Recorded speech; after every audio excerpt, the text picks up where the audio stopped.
출애굽기 20장 4절에서 6절까지입니다.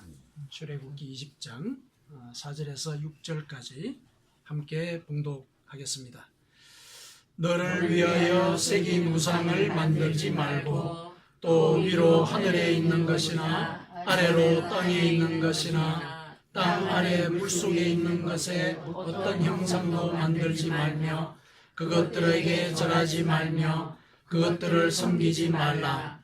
나 내 하나님 여호와는 질투하는 하나님인즉 나를 미워하는 자의 죄를 갚되 아버지로부터 아들에게로 3, 4대까지 이르게 하거니와 나를 사랑하고 내 계명을 지키는 자에게는 1000대까지 은혜를 베푸느니라.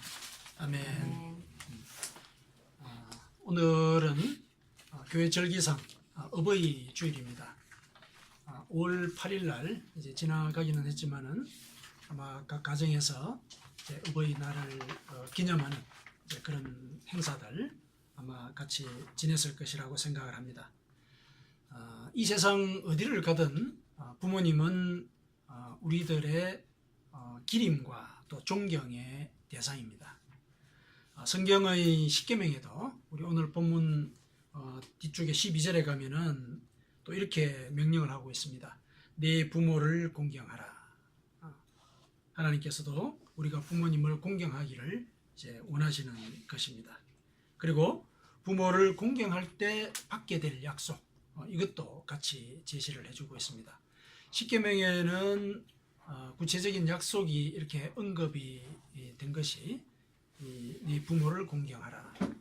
그리하면 하고 뒤에 나오지 않습니까? 이렇게 복이 언급이 되어 있는 계명으로서는 유일하다. 이럴 정도로 부모를 공경하는 이 문제에 대해서 하나님께서는 중요하게 생각하고 계시는 겁니다.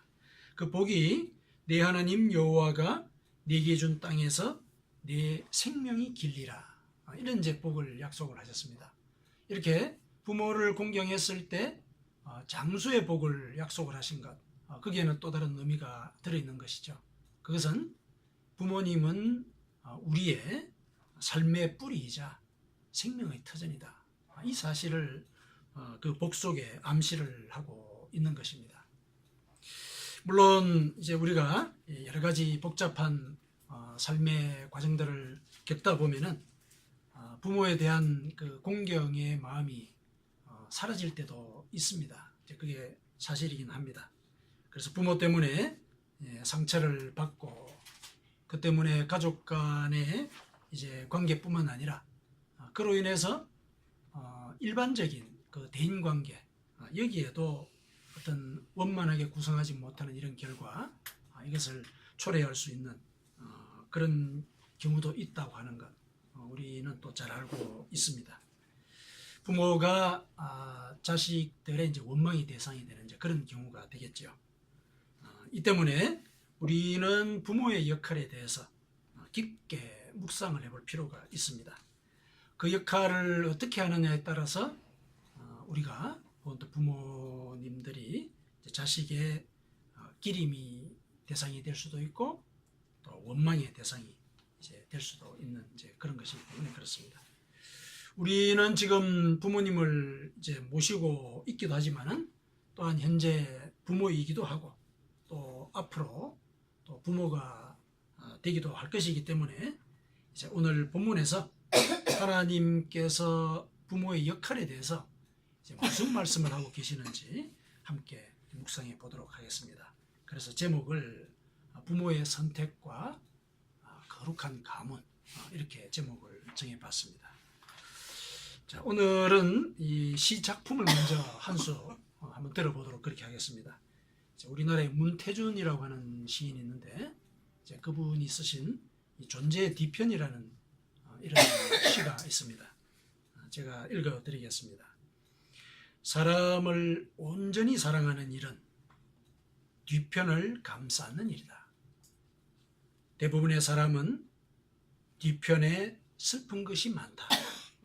당신도 그럴 것이다. 그러므로 누군가를 사랑하는 일은 마치 비 오기 전 마당을 쓸듯 그의 뒤로 돌아가 뒷마당을 정갈하게 쓸어주는 일이다. 존재의 뒤편이라는 시의 전문이 그러한데요. 시인은 이 시를 통해서 이제 온전한 사랑을 이렇게 정의를 했습니다. 사랑은 누군가의 삶의 뒤편에 드리워져 있는 그 슬픔을 감싸는 일이다. 이렇게 정의를 했습니다. 시인은 감싸는 일이 이 슬픈 기억과 경험을 발견할 때 가능하다. 이렇게 시 속에서 암시를 하고 있습니다. 그리고 비 오기 전에 마당을 쓸듯이 슬픔의 찌꺼기가 사방으로 번지지 않게 할 때 그 사랑이 가능하다. 이렇게 이제 암시를 하고 있습니다. 시인은 사랑이 단순히 인지적이거나 어떤 정서적인 반응에 그치는 것이 아니라 뒷마당을 정갈하게 쓸어주는 그런 행위로 증명이 된다. 이렇게 읊고 있는 것입니다. 이 시를 이제 먼저 소개한 그 이유는 이제 우리의 기억이나 현재의 삶 속에 이 같은 온전한 사랑의 경험이 있는지를 이제 함께 돌아보는 시간을 갖고자 하기 때문입니다. 누군가가 나라는 존재의 뒷마당을 정갈하도록 그렇게 흔쾌하게 쓸어준 적이 있던가? 혹은 나는 또 누군가의 뒤편을 쓸어준 적이 있던가? 이런 생각들을 해볼 때 그런 기억이 있을 수도 있고, 또 한편으로는 그런 기억이 있더라도 그 정갈함의 정도가 어느 정도여야 정갈하다라고 얘기할 수 있을 것인지 하는 이제 이런 생각 때문에 이제 그 기억을 이제 확정하기 어려울 그런 수도 있을 것입니다. 그래서 이제 그 누구를 부모님이라고 한번 상정을 한번 해보십시다. 이의가 있을 수 있겠지만은 그래도 사랑의 온전성을 우리가 기준으로 삼을 때 이제 이 부모님의 사랑은 다른 어떤 인간적인 사랑의 감정이나 행위들보다 앞자리를 차지하는 것이 사실이기 때문에 그렇습니다. 물론 이 사실에 대해서도 이의를 제기할 수 있습니다. 부모들 가운데는 이제 자식의 뒷마당을 쓸어주는 대신에 자신의 슬픔을 자식에게 넘겨주는 부모도 있기 때문에 그렇습니다. 그래서 어느 누구에게 자신의 뒷마당을 보여주지도 못한 채 평생 그 슬픔을 품고 힘겹게 살아가는 그런 사람들도 있습니다. 물론 그런 부모는 그들의 부모로부터 또 그 슬픔을 물려받았을 가능성이 큽니다. 이 세상에는 이처럼 이제 부모가 존재의 뒷마당을 쓸어준 사람, 그래서 온전한 사랑을 경험한 그런 사람이 있는 반면에 또 그런 경험이 없는 사람이 있는 것입니다. 이렇게 우리의 삶이 대조되는 이런 형상으로 드러난다는 사실 자체가 슬픈 일이긴 하지만은 결국은 그와 같은 대조가 부모의 역할에 의해서 생기게 되었다. 이것을 우리가 생각을 해볼 때 역시 부모에 대한 생각들을, 그리고 내가 부모라면 부모의 역할이 어떠해야 한다 하는 이런 부분들에 대해서 한번 깊게 생각을 해봐야 될 것입니다. 이런 말씀을 드리는 게 내 인생의 뒤편에 이 슬픈 것이 많은 그 이유를 부모에게서 찾자, 이런 뜻은 아닙니다. 부모의 역할의 중요성, 이걸 이제 같이 한번 묵상을 해보자, 이런 의도로 이렇게 말씀을 드린 것입니다. 우리도 한때는 자식이었고 또 현재 부모이기도 하고 또 앞으로 부모가 될 것이기 때문에 이렇게 한번 생각을 해보고 묵상을 해보는 이런 시도는 우리의 집안과 또 가문의 그 영적인 흐름에 중대한 영향을 끼치게 될 것입니다. 오늘 본문을 살펴보십시다. 이 본문은 10계명의 두 번째 계명입니다. 10계명에서는 이제 첫 번째부터 네 번째 계명까지는 우리와 하나님과의 관계, 거기서 지켜야 할 기호를 설명을 하고 있고 알려주고 있고, 그 다음에 5계명부터 10번째 계명이죠. 10번째 계명까지는 사람들 간의 관계, 사람들과의 관계, 그것을 규율을 하고 있습니다. 오늘 본문은 두 번째 계명이니까 이제 하나님과의 관계에 해당하는 것이지요. 그런데 이 계명을 부모의 역할과 관련해서 묵상을 하고자 하는 것은 이 계명을 지키느냐 못 지키느냐 여기에 따라서 우리의 자식들과 하나님과의 관계가 현격하게 달라진다. 그 사실을 알려드리기 위해서입니다. 부모 앞에는 우상을 섬길 것인가, 하나님을 사랑하고 하나님의 계명을 지킬 것인가 하는 이 두 가지의 선택지가 놓여 있는 것입니다. 하나님께서는 우상을 섬기는 것을 나를 미워하는 것이다. 5절에 그렇게 규정을 하고 계시죠. 반면에 하나님의 계명을 지키는 것을 나를 사랑하는 것이다. 6절에 그렇게 부연을 하고 있습니다. 부모가 무엇을 선택해 주기를 원하시는지 하나님께서 명백히 말씀을 하고 계신 것입니다. 더군다나 3, 4대에 걸쳐서 이어질 저주, 그리고 1000대에 걸쳐서 베풀어질 이 은혜, 이것을 대비시켜서 제시를 하고 있는데 그 이유가 무엇이겠습니까? 하나님께서는 우리가 우상을 섬기지 않는 부모로서 살아야 한다 하는 이 사실을 재차 강조하고 계시는 것이죠. 자, 그러면은 이제 하나님께서 미워하시는 그 우상이 뭔지 그걸 먼저 한번 살펴보십시다. 오늘 본문에 따르면은 우상은 외형적으로 새긴 형상, 새긴 우상이라 그랬는데 이제 어떤 이렇게 암석이라든지 나무에다가 이렇게 새겨 놓는 조각 같은 거 있죠. 조각. 혹은 하늘이나 땅이나 물속에 있는 것의 어떤 형상인데 그것에 절하면서 섬기는 그런 대상. 이것을 이제 우상이라고 오늘 본문은 정의를 하고 있습니다. 하나님은 영적인 존재인데 사람의 눈에 보이도록 이렇게 구현한 그런 물리적인 형상이 바로 우상인 것입니다. 어떤 면에서 보면은 이렇게 우상을 만드는 것이 인간의 지혜를 확인할 수 있는 이제 그런 경우라고 해석을 할 수도 있을 겁니다. 무슨 말이냐면은 이제 신을 물리적인 형체로 이렇게 표현을 하게 되면은 사람들이 신의 존재를 좀 더 잘, 더 쉽게 이해할 수 있는데 이렇게 도움이 될 것이기 때문에 그렇습니다.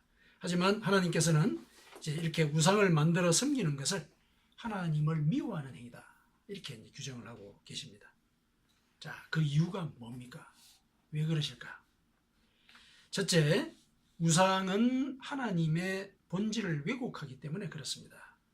정말 하나님께서 이스라엘 백성들이 광야에서 만들어 섬긴 황소처럼 생겼을까?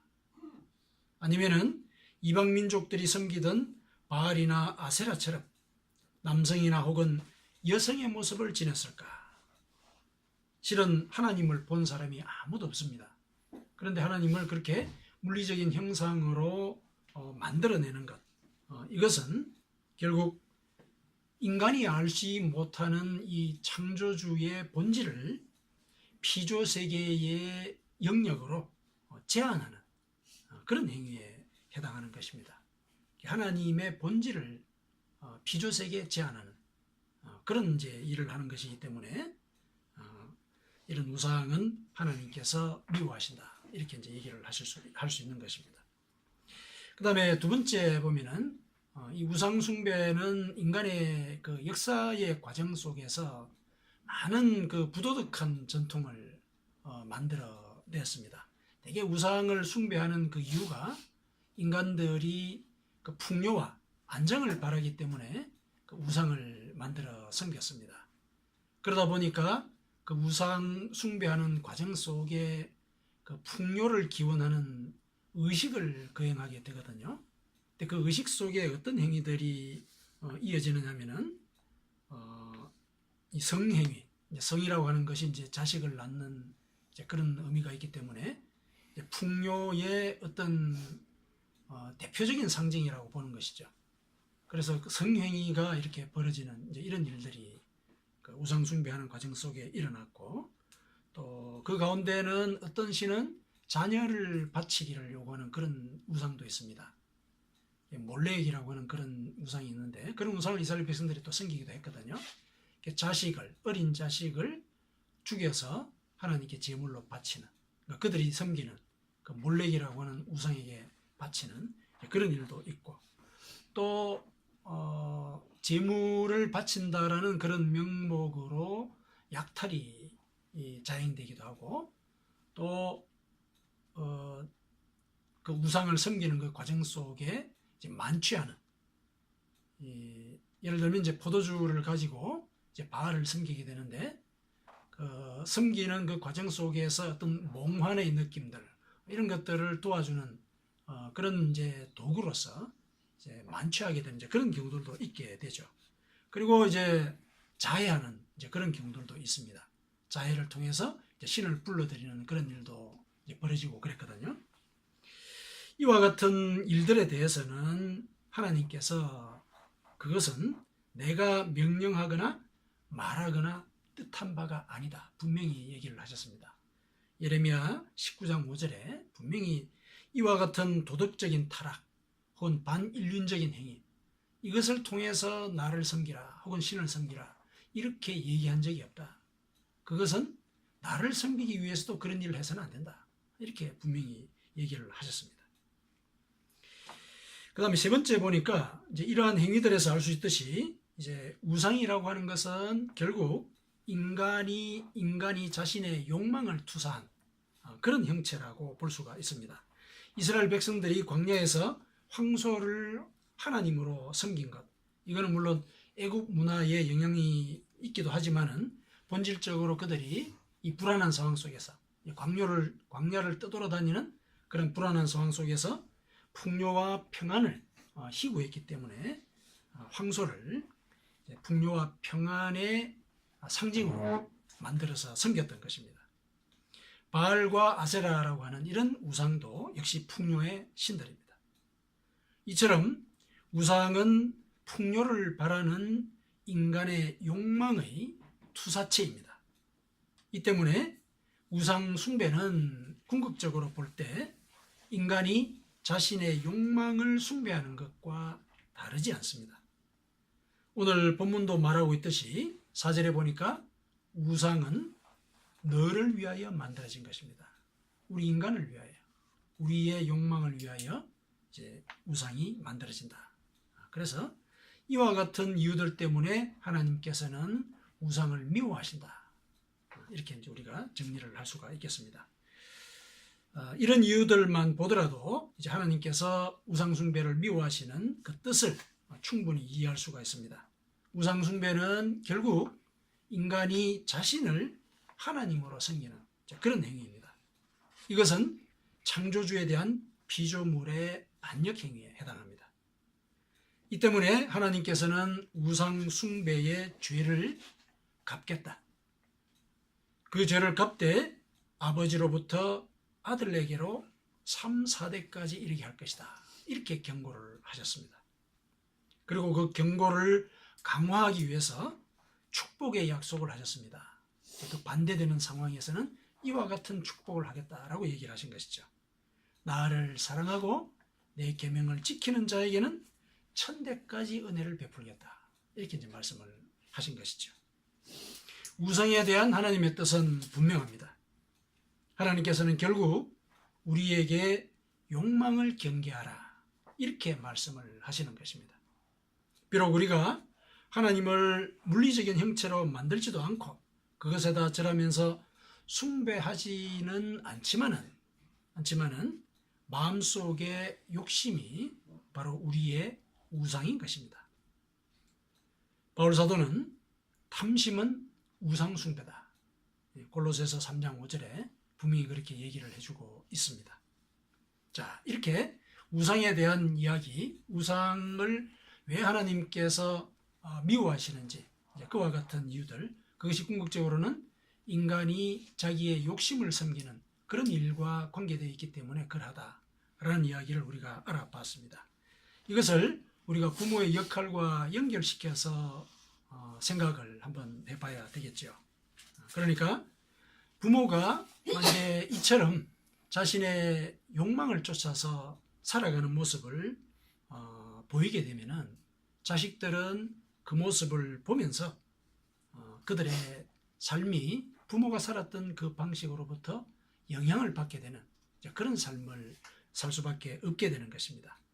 그러니까 3, 4대의 자손의 그 존재의 뒤편에 그 슬픈 것들이 쌓이게 되는 이런 일들이 이어지게 된다는 것입니다.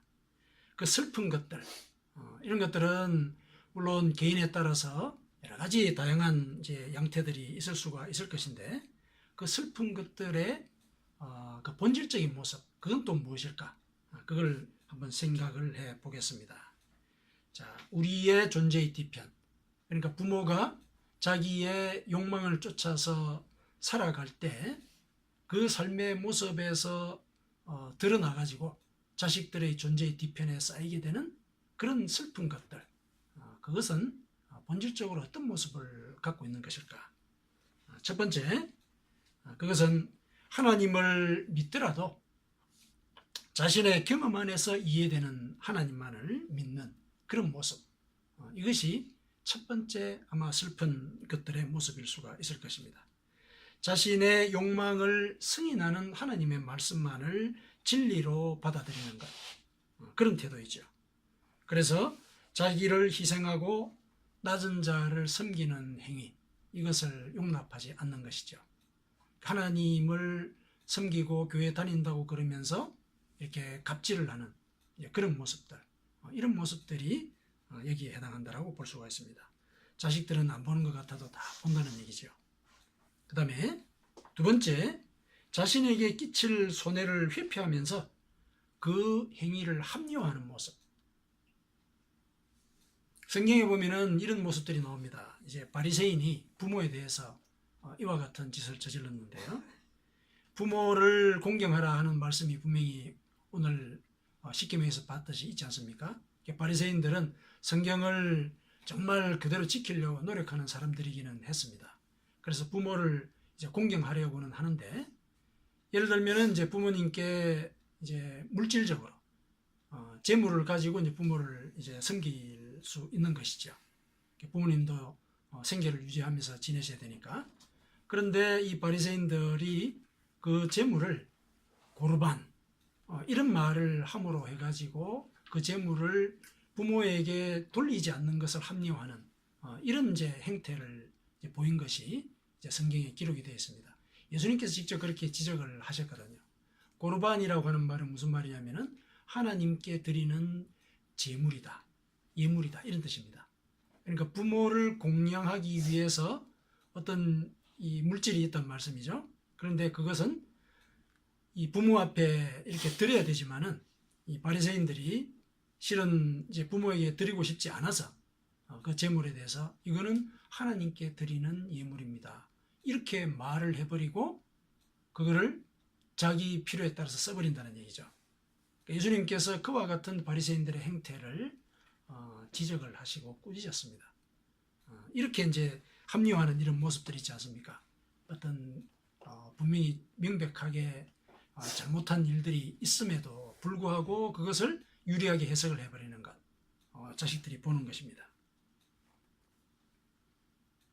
세 번째, 자, 이와 같은 일들이 이렇게 무의식적으로 반복이 되다 보면은 어느새 우리가 하는 이런 신앙생활도 세속적인 욕망을 성취하는 통로가 되어버립니다.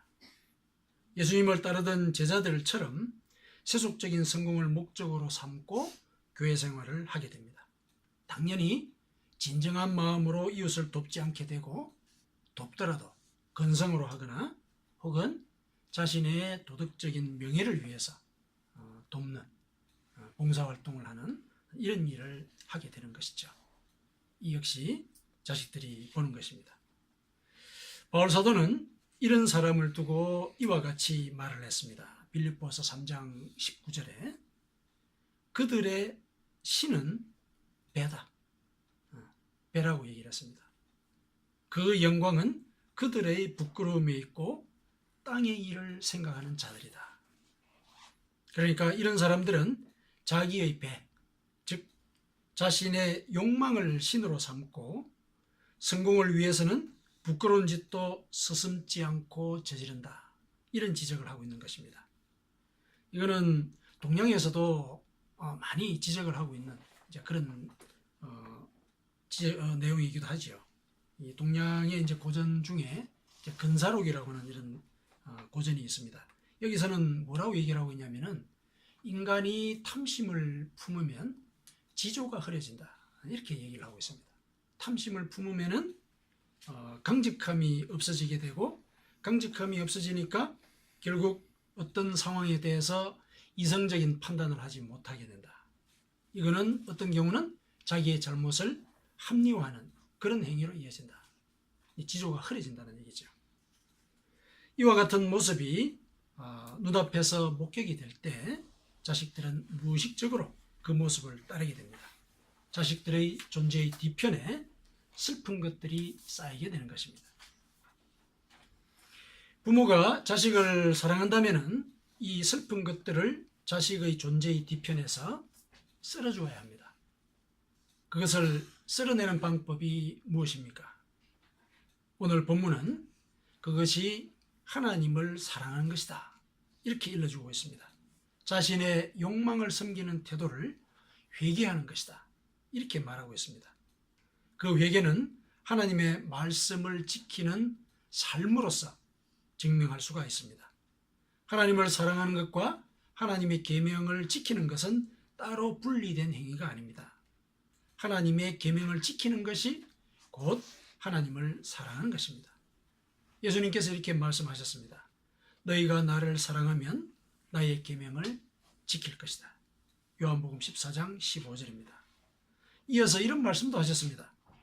나의 계명을 지키는 자라야 나를 사랑하는 자니 나를 사랑하는 자는 내 아버지께 사랑을 받을 것이요 나도 그를 사랑하여 그에게 나를 나타내리라. 요한복음 14장 21절에 그렇게 말씀을 하고 계십니다. 하나님의 계명을 지키는 자를 사랑하겠다 이렇게 말씀을 하신 것이니까 그들에게 천대의 은혜를 베풀겠다 하고 하신 이 구약의 약속을 예수님께서 다시 확인하신 것입니다. 이것이 바로 자식들의 존재의 뒤편에서 슬픈 것들을 쓸어내는 그런 방법인 것입니다. 이 지점에서 우리는 하나님께서 우리가 구원의 길을 걷기를 진정으로 원하시고 또 자손 대대로 하나님의 은혜를 받기를 원하신다 하는 그런 마음을 다시 한 번 더 확인할 수가 있습니다. 하나님께서 우상 숭배의 죄에 대해서 3, 4대에 걸쳐서 대가를 치르게 될 것이다. 이렇게 경고하신 여기에 그 하나님의 깊은 뜻이 들어있는 것입니다. 무슨 말씀입니까? 하나님은 그 본질 자체가 사랑이신데 어떻게 이렇게 대를 이어서 저주를 하시겠다는 이 말씀을 하시고 또 어떻게 이러한 말씀이 하나님의 은혜를 생각하게 만드는 것일까? 이렇게 이제 의아해하실 수가 있습니다. 다소 모순되게 보이는 측면이 없잖아 있습니다. 하지만은 이 경고는 사실상 부모의 역할의 그 중요성 이것을 이제 일러주는 이제 그런 의미가 있는 것입니다. 여기서 우리가 이제 3, 4대라는 것을 먼저 한번 생각해 볼 필요가 있는데 3, 4대라고 하는 것은 결국 할아버지, 아버지, 그리고 나, 그리고 내 밑에 있는 자녀 이렇게 3대 혹은 4대 이렇게 형성이 되는 것이죠. 그러니까 이 4대는 바로 동시대를 사는 사람들을 가리키는 것입니다. 그러니까 우상 숭배의 죄값이 대를 이어서 저주처럼 집안의 저주가 이렇게 흘러내려간다 이런 뜻이 아니라 지금 현재 나 혹은 부모가 우상 숭배의 죄를 회개하고 하나님의 말씀대로 살게 되면은 그 죄값 그것이 바로 이 동시대에 끊어지게 된다. 이런 얘기를 하고 계시는 것입니다. 그러니까 부모된 자가 우상 숭배의 죄를 먼저 회개할 때 그 이 죄가 사라지게 되고 오히려 그 이후부터 천대에 이르는 은혜가 끼쳐지게 된다. 이런 얘기를 하고 계시는 것이거든요. 그래서 3, 4대라고 굳이 지정을 하신 이유가 그런 뜻이라고 하는 거. 그래서 하나님께서는 우리 부모된 자가 혹은 앞으로 부모될 자가 우상 숭배의 죄를, 특히 자기의 욕심에 따라서 삶을 살아가는 이 태도를 회개하고 또 그와 같은 삶으로부터 벗어나도록 노력하는 그런 삶을 살아야 한다. 그래야 이 하나님의 은혜를 천대에 걸쳐서 받는 그런 거룩한 가문을 만들어갈 수 있게 된다. 이런 얘기를 하시는 것이죠. 그렇다면 이 경고도 사실은 하나님께서는 우리가 진실로 구원받기를 원하신다는 것을 전달해주는 그런 의미가 있는 것입니다. 나의 행동을 보고 자녀들이 따르게 되니까 내가 욕심을 따라서 살던 것을 하나님의 말씀을 따라서 사는 것으로 바꾸고 말씀대로 살려고 노력하게 되면은 그 결단을 보고 또 그 행위를 보고 그 이후에 자녀들이 우리의 삶을 따라하게 되고 그 과정을 통해서 하나님의 사랑이 천대에 걸쳐서 베풀어지는 가문이 만들어지게 된다는 것이죠. 문태준 시인의 시로 다시 한 번 더 돌아가 보겠습니다. 이 시인은 이 슬픈 것을 슬픔을 느끼는 당신, 즉 우리 보고 쓸어내라고 얘기를 하고 있습니다. 약간 이제 우리가 그 쓸어내주는 분을 부모님이라고 상정을 해보자 그랬는데 결국 그 부모는 오늘날 우리를 가리킨다라고 볼 수 있다는 것이죠. 그래서 우리가 나의 부모로부터 그런 슬픈 것들을 유전받았다면 내가 그 슬픔을 알고 있는 자로서 그 슬픈 것들을 내 삶 속에서 먼저 쓸어내 줄 때 그 슬픈 것들이 자녀의 존재의 뒤편에 내려가지 않는다는 것이다. 이렇게 이제 시인은 얘기한다는 것으로 우리는 받아들일 수가 있습니다. 그러니까 슬픔을 아는 사람이 슬픈 사람을 위로할 수 있는 것입니다. 슬픔이 무엇인지를 알기 때문에 가능한 일이죠. 사실 하나님은 그렇게 할 때 우리가 생명을 회복시킬 수가 있다. 이렇게 얘기를 하기도 하셨습니다. 무슨 말씀이냐면은 시편 41편 1절하고 3절에 이런 말씀이 있습니다. 가난한 자를 보살피는 자에게 복이 있으며 여호와께서 그를 병상에서 붙드시고 그가 누워있을 때마다 그의 병을 고쳐주시나이다. 이런 얘기를 하셨어요. 이게 무슨 말이냐면은 자기의 몸이 아프더라도 가난한 사람을 돌보면은 그 질병이 치유된다. 이런 뜻입니다. 하나님은 이렇게 우리에게 당신의 뜻을 따르고자 하는 그 노력의 결실을 은혜로 보여주시는 것이죠. 그러니까 우리가 우리 부모로부터 그런 은혜를 받지 못했으면은 그런 박탈감을 내 자식에게 물려줄 것이 아니라 그 박탈감을 승화해서, 그러니까 승화한다는 것은 회개하는 것입니다.